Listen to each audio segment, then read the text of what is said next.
You're listening to Renewal by the Book, a Quran tafsir podcast based on Imam Al-Ghazali's Ihya. This podcast is brought to you by Seekers Hub.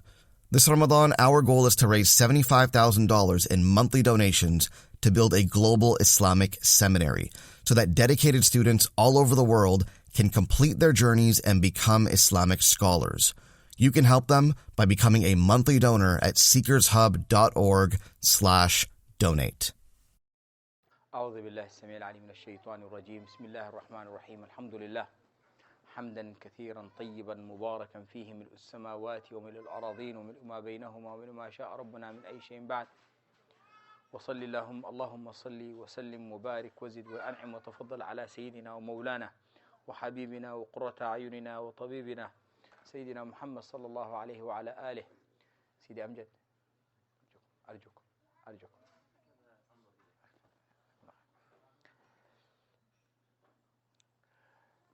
Subhanallah, we often now, even wherever you go, sometimes, as Muslims we say brother. And sometimes we do twist the meaning of this word. So when people say brothers, people they speak about a group of people that they match them. Maybe they speak in the same language, or they are in the same circle, or they are in the same group. But the brotherhood that Allah subhanahu wa ta'ala has spoke about is greater than that. Allah subhanahu wa ta'ala said, إِنَّمَا الْمُؤْمِنُونَ إِخْوَةٌ. إِنَّمَا الْمُؤْمِنُونَ إِخْوَةٌ. Allah subhanahu wa ta'ala said, mu'mins are not anything else other than brothers. This is qasr. إِنَّمَا الْمُؤْمِنُونَ إِخْوَةٌ. All the affairs, in all their issues, the way they deal with one another, Muslims are brothers. And here when Rabbi subhanahu wa ta'ala speak about this, Allah subhanahu wa ta'ala teaches us that in my path of this maslak that I go to Rabbi subhanahu wa ta'ala, we have to remember what Sayyidina Musa alayhi salam said. When Rabbi subhanahu wa ta'ala blessed him with risala, he said, وَأَرْسِلْ مَعِي هَارُونَ أَخِي. Sometimes you say, how can you even ask? This is risala, it's not something else. Even you cannot, even in our worldly affairs, someone has been accepted in some kind of, you are applying for some kind of qualification. You don't think of your brother, all what you think about is, maybe they don't have this, they don't have this. But the people of Allah, subhanallah, Sayyidina Musa alayhi salam said, وَأَرْسِلْ مَعِي هَارُونَ أَخِي. And Allah has given him. And Sayyidi sallallahu alayhi wa sallam, the first thing that had done in Medina is this brotherhood between the Sahaba. And because of the greatness of this barakah, Allah subhanahu wa ta'ala speaks only in few ayat. Always Rabbi subhanahu wa ta'ala speaks to us about Allah's favor upon us by sending Rasulullah sallallahu alayhi wa sallam. Rabbi, in this Quran, لَقَدْ مَنَّ اللَّهُ عَلَى الْمُؤْمِنِينَ إِذْ بَعَثَ فِيهِمْ رَسُولًا. Allah subhanahu wa ta'ala always speaks to us about Allah's favor upon us by sending Sayyidi sallallahu alayhi wa sallam. In few ayat, Rabbi subhanahu wa ta'ala speaks to Rasulullah sallallahu alayhi wa sallam about his favors upon him. In one of these ayats, Allah said, وَأَلَّفَ بَيْنَ قُلُوبِهِمْ لَوْ أَنفَقْتَ مَا فِي الْأَرْضِ جَمِيعًا مَا أَلَّفْتَ بَيْنَ قُلُوبِهِمْ. Allah subhanahu wa ta'ala said, from Allah's favor upon you, Ya Rasulullah sallallahu alayhi wa sallam, that Allah, the word ta'lif. The word ta'lif in Arabic is when you bring few things together and you make them one unit. That's why even a book, when we say أَلَّفَ كِتَابًا, جمع صحفا فطواها فجعلها فلا ينتفع بأولها ولا آخرها لأنها كتلة واحدة. تأليف, when you bring book, several pages, several chapters, you bring them together and then we call it ta'lif. You make it one unit. So Allah subhanahu wa ta'ala said, وَأَلَّفَ بَيْنَ قُلُوبِهِمْ. Allah subhanahu wa ta'ala made the brotherhood between the Sahaba, Rabbi made them like one part. It cannot be divided. You cannot single one of them. They feel each other's pain. They help one another. And Rasulullah sallallahu alayhi wa sallam, speaking about this ayah, inspiring us, he said, مَثَلُ الْمُؤْمِنِينَ في توادهم وتراحمهم. So the example of mu'mins, the way they love each other, and the way they are kind to each other, they have mercy for each other, is, Rasulullah sallallahu alaihi wasallam said, is like one body, someone's body. If you have headache, you cannot say it's only my head that is in pain, the rest of my body is I'm okay. You feel the pain everywhere.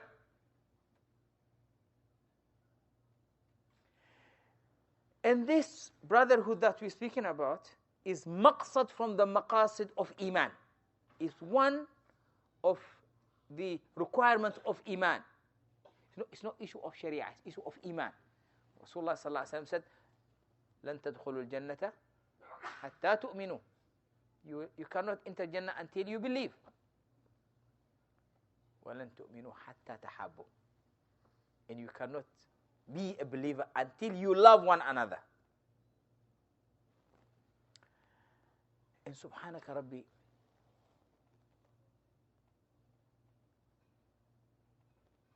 from the rahmah of Allah subhanahu wa ta'ala upon this ummah,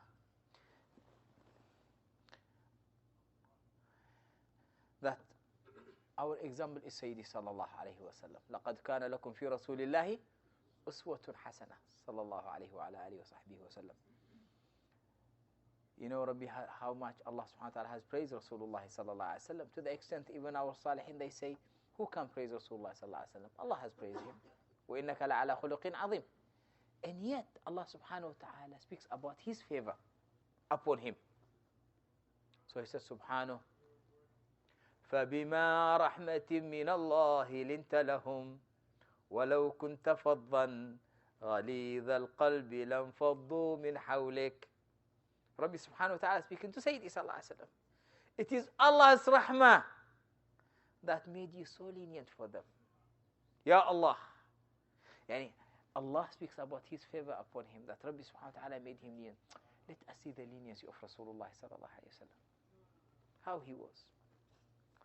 You know, in that very, very beautiful story of Adi ibn Hatim al-Ta'i. Hatim al-Ta'i in Arab literature is very much known for his generosity. That's why when they see someone generous, they say Hatim al-Ta'i. So he was very much known, and generosity is one, it's called from one of the sources of the greatest of akhlaq. They say generosity, it covers all your shames and all your faults. So Hatim, because of his generosity, was well known. So Adi ibn Hatim al-Ta'i, and they were as well, they were people of power. When he heard about Rasulullah sallallahu alaihi wasallam, Adi ibn Hatim al-Ta'i, as a Christian Arab, he thought, Arabs, we don't have a king, we don't have a power, we don't have a system. So he suspected Sayyidi sallallahu alaihi wasallam, he's doing what he's doing because he just want to be a king. So when he came to Medina, he asked about Sayyidi sallallahu alaihi wasallam. They told him that is Rasulullah sallallahu alaihi wasallam. So subhanallah, when he saw him sallallahu alaihi wasallam, told him, I am Adi, the son of Hatim al-Ta'i. He gave him salam, and then Rasulullah sallallahu alaihi wasallam was holding his hands. So Adi said, Laysa hada bi malik. He said, this is not a king, because kings, they will never compare you to themselves. So to hold your hands, kings, they don't do that. And then Rasulullah sallallahu alaihi wasallam invited him to his house. In his way, he said, Jariyatun Sauda istawqafathu. A lady, black lady, stopped. She said, I've got a problem with the one that I am working for. So he said, so he went with her sallallahu alaihi wasallam to help her and to speak to her master. So Adi said, this is not a king. Kings, people, they don't have that access to them. So I went to his house, and he said he has only one wisada, ya Sayyidi ya Rasulullah. He had only one pillow. His house was so small, salawatu rabbi wa salamu alayh. Now even the person who doesn't have anything, you've got one bedroom house, you've got your living room, you've got your kitchen, you've got this, everything for Sayyidi sallallahu alayhi wa sallam. And to understand how the house small it was, when Abu Sufyan came to visit, when Abu Sufyan came to Medina, he went to Rasulullah sallallahu alaihi wasallam's house because his daughter Habiba was Sayyidi sallallahu alaihi wasallam's wife. So when he came, she took the mattress from the floor. So Abu Sufyan said, أترغبين به عني أم ترغبين به? He said, do you think this is too good for me, or you think this is nothing for me? Because he was one of the leaders of the Arabs. She said, إنه فراش رسول الله صلى الله عليه وسلم. I'm your daughter, yes, but this is the firash of Rasulullah صلى الله عليه وسلم. You cannot sit there. So if we think about this hadith, if there was another place, he was to sit there. She wouldn't need, if there was a space, she wouldn't need to move the firash of Rasulullah sallallahu alaihi wasallam. But what it shows is how small it was, the house. And that's why, subhanAllah, Sayyidina Al-Hasan Al-Basri, may Rabbi subhanahu wa ta'ala benefit us with his barakah, used to say, he said, subhanAllah, if you put your hands up, you are to touch the ceiling of the house of Rasulullah sallallahu alaihi wasallam. And he said, I wish they did not demolish those houses so that people will understand how Rasulullah sallallahu alaihi wasallam was living. Ya Sayyidi Ya Rasulullah. And you know what? When you see how Rasulullah sallallahu alaihi wasallam was praising Allah and thanking Rabbi subhanahu wa ta'ala, you say, what are the ni'mah that Rasulullah sallallahu alaihi wasallam had? You know, when we all know that Sayyidah Aisha said we were not cooking food for 2 months, for 1 month. With all that hardship, all what you hear from Rasulullah sallallahu alaihi wasallam is keeps praising Allah, thanking Allah, thanking Allah. When you see all the thanks, you think, and you compare that to the life of Rasulullah sallallahu alaihi wasallam, and when you look at our situation, you have everything and you complain about everything. So if you see that when Habiba, if there was a space in the house of Rasulullah sallallahu alaihi wasallam, she wouldn't move the mattress for her father to sit. So Adi ibn Hatim al-Ta'i, when he said there was only one pillow, Rasulullah sallallahu alaihi wasallam, he offered me that pillow and he sat in the floor. This rahmah of Sayyidi sallallahu alaihi wasallam is ajib. And even you see it even in the dua of our salihin. One of our salihin used to make dua based on one story. The story that in Sahih Muslim, one lady, she was among the prisoners. And we all know the hadith that, subhanallah, she was looking for her son, little baby. When she saw him, she wouldn't even, she didn't care about anything. She started breastfeeding her child. So Rasulullah sallallahu alaihi wasallam is taking this opportunity to teach the Sahaba something. He said, "Atarawna hadihi? Do you think this woman will throw her child to the hellfire?" They said, "No, Ya Rasulullah." But they said, "No, Ya Rasulullah." Normally the Sahaba, what do they say? "Allahu wa Rasuluhu a'lam." ما بدأناش 10 دقائق سيدة. طيب يا سيدي العفو منك بمزح بس. So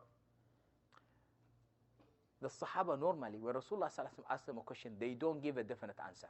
They say, Allahu wa Rasuluhu a'lam. And this is what we learn. We learn the adab.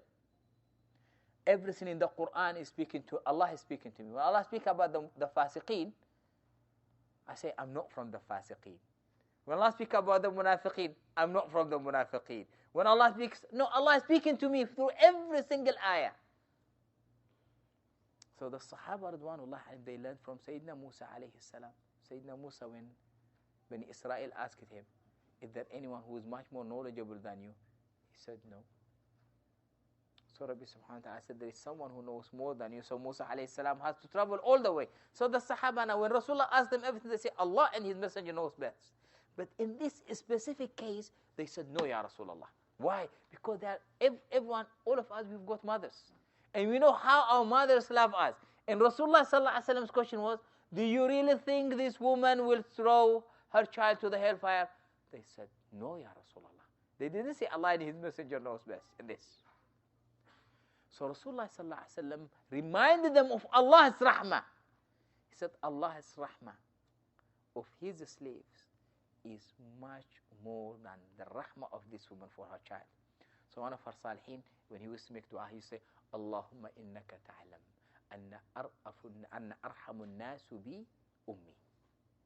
Oh Allah, you know that the one that have got mercy, there is no one that have got mercy for me or kindness for me more than my mother.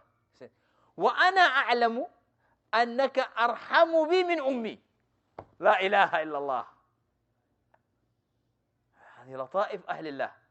اللهم إنك تعلم أن أرحم الناس بأمي وأنا أعلم أنك أرحم بي من أمي فلا ترضى لي يا الله ما لا ترضه له ما لا ترضى لأمي يا الله. So يا ربي, you know يا ربي يا Allah, that my mother, no one is for me like my mother, and I know ya Allah that you are much more merciful than my own mother. So Ya Rabbi, do not test me with what my mother doesn't like it for me. This is Sluf Khitab, how you speak to your Lord Subhanahu, how you address Allah, how you speak to Allah. Like what it was narrated in the Athar, there was a man that everything that he's done was evil, so they said he has to go to Jahannam. So the man said, Ya Rabbi, ma hakadha kana dhanni bika ya Rabbi. The man that was supposed to go to Jahannam said, Ya Allah, this is not what I thought about you, Ya Allah. So what did you think about us? He said, I thought, Ya Rabbi, you are the most merciful, Ya Allah. سأدخله الجنة برحمتي. Subhanallah. So, سيدي أنا سأسارع مع أنش وقت فأبشر. But this brotherhood between us is rahmah. And the importance of it is when you address Allah. Now when we read Surah Al-Fatiha, we say إياك نعبد وإياك نستعين. Don't we? What does that mean, إياك نعبد? Huh? What? نعم سيدي. You alone we worship. Okay. Do you pray alone sometimes? Huh? Okay. So when you pray alone, do you say you alone I worship, or you still say you alone we worship? But you are praying alone. If I say إياك نعبد, it's you alone we worship. But when I'm standing alone, I don't say إياك أعبد. I say إياك نعبد. To say, subhanallah, you worship Allah by entering in the circle of the righteous ones. May Allah make us from them. And inshallah ta'ala, I will end it with one hadith that Rasulullah sallallahu alaihi wasallam said, in Yawm al-Qiyamah, there will be a group of people. They will be in thrones that are made of nur. They are not anbiya. And they are not shuhada. But the anbiya and the shuhada became jealous of them. So they said, Ya Rasulullah, tell us, who are these people? He said, those who love each other for the sake of Allah. La ilaha illallah. Those who love each other for the sake of Allah. And Sayyidi sallallahu alayhi wa sallam encouraged this. And just let us look at the rahmah of Sayyidi sallallahu alayhi wa sallam, the love of Sayyidi sallallahu alayhi wa sallam for the people. You know, when Sayyidi sallallahu alayhi wa sallam missed Sayyidina Thabit ibn Qais ibn Shammas, beautiful Sahabi. I said to you, Sidi Amr, that I will end it, but I made mistake. I'm entitled to make mistake, don't I? Sayyidina Thabit, don't worry. Is it 2 minutes now? Sayyidina Thabit ibn Qais ibn Shammas. This Sahabi was a beautiful Sahabi, very beautiful Sahabi, like all the other Sahaba. When Allah subhanahu wa ta'ala revealed the ayah, أعوذ بالله السميع العليم من الشيطان الرجيم, يا أيها الذين آمنوا لا ترفعوا أصواتكم فوق صوت النبي. O you who believe, do not raise your voice over the voice of Rasulullah sallallahu alaihi wasallam. If you use your logic, يعني Rasulullah sallallahu alaihi wasallam was supposed to teach you the adab with Allah, isn't it? But Allah teaches you the adab with Rasulullah sallallahu alaihi wasallam in this Quran. Not in one ayah or in two ayah. So Allah said, O you who believe, do not raise your voice over the voice of Rasulullah sallallahu alaihi wasallam, and do not speak to him sallallahu alaihi wasallam the way you speak to one another. Sayyidina Thabit ibn Qais ibn Shammas disappeared. Rasulullah sallallahu alaihi wasallam said, where is Thabit? I didn't see him for some time. Sayyidina Sa'd bin Mu'adh was his neighbor.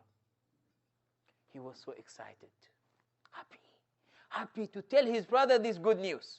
Subhanallah. That Rasulullah sallallahu alaihi wasallam missed him. When he went, he knocked the door. His wife said, he entered the room and he said, lock the door and don't come to me and don't open the door for me. Sayyidina Sa'ad, look, the way they have the respect for one another. He didn't go to knock the door. He went, he said, Ya Rasulullah. He closed his door and he doesn't want to speak to anyone. He said, go and ask him why. So he went to ask him. He said, Allah revealed, do not raise your voice over the voice of Rasulullah sallallahu alaihi wasallam, or speak with him the way you speak to one another. If you do so, Allah will erase all your deeds. May Allah save us. And this hala, in this respect to Rasulullah sallallahu alaihi wasallam, the second hala that Allah erase all your deeds is if you commit shirk. If you commit shirk or you disrespect Rasulullah sallallahu alaihi wasallam. So they went to Rasulullah sallallahu alaihi wasallam, said, Ya Rasulullah, he thinks that he's from the people of Jahannam because he was speaking loudly. But that was his nature. Do you know why he was speaking loudly?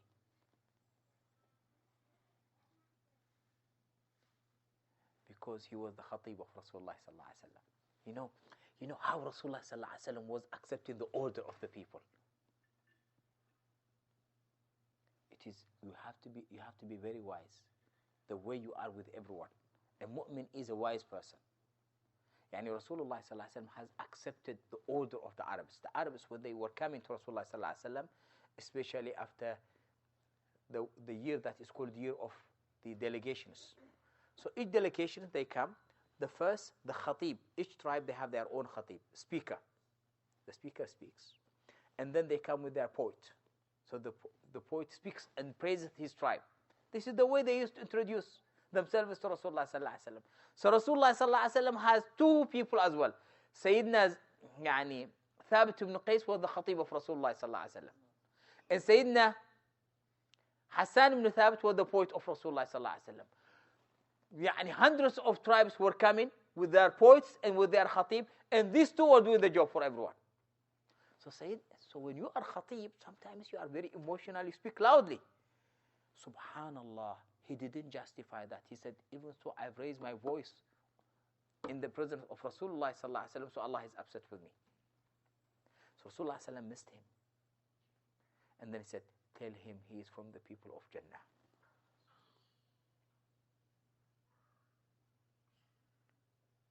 This rahmah of Rasulullah sallallahu alaihi wasallam.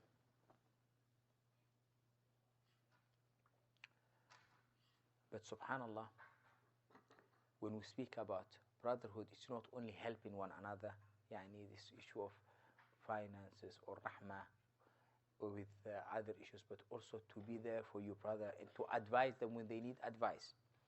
We see what happened with Sayyidina Abu Darda radiallahu anhu and Sayyidina Salman al-Farisi. They were brothers. Rasulullah sallallahu alaihi wasallam made this brotherhood between them.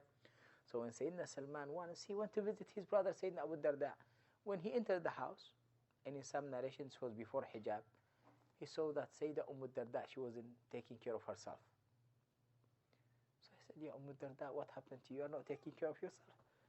She said, your brother is not interested in us. He's fasting in a day, and he's doing Qiyamul Layl every night. So Sayyidina Salman al-Farisi was very wise. At night when they gave him food, he said, Wallah, I'm not eating food until you eat with me. So he ate. They told him, go to sleep. He said, Wallahi, I'm not going to sleep until you sleep. So Sayyidina Abu Darda, he had his system. Now the system has been disturbed. And the man said, Ya Rasulullah, I was doing my ibadat. And Salman came and he disturbed. So he said, what did Salman say to you? He said, Inna li rabbika alayka haqqun. There are some rights for your Lord. Wa inna li ahlika alayka haqqun. Your wife has got a right. Wa inna li nafsika alayka haqqun. There are some rights for yourself. He said, فَآتِي كُلَّ ذِي حَقٍّ حَقَّهُ. Give everyone the right they deserve. So Rasulullah sallallahu alaihi wasallam approved Sayyidina Salman. So may Rabbi subhanahu wa ta'ala make the biggest share of what we are saying in our heart, inshallah. Because it is easy to say things, but it is very much difficult to implement them. And it is easy to tell others, but it is much more difficult to implement it yourself. May Rabbi subhanahu wa ta'ala guide us. May Rabbi forgive our sins. May Rabbi subhanahu wa ta'ala make what we know and what we are saying rahmah and barakah and hidayah for us before others. Jazakumullah khairan wa barakallahu feekum. Assalamu alaikum wa rahmatullahi wa barakatuh.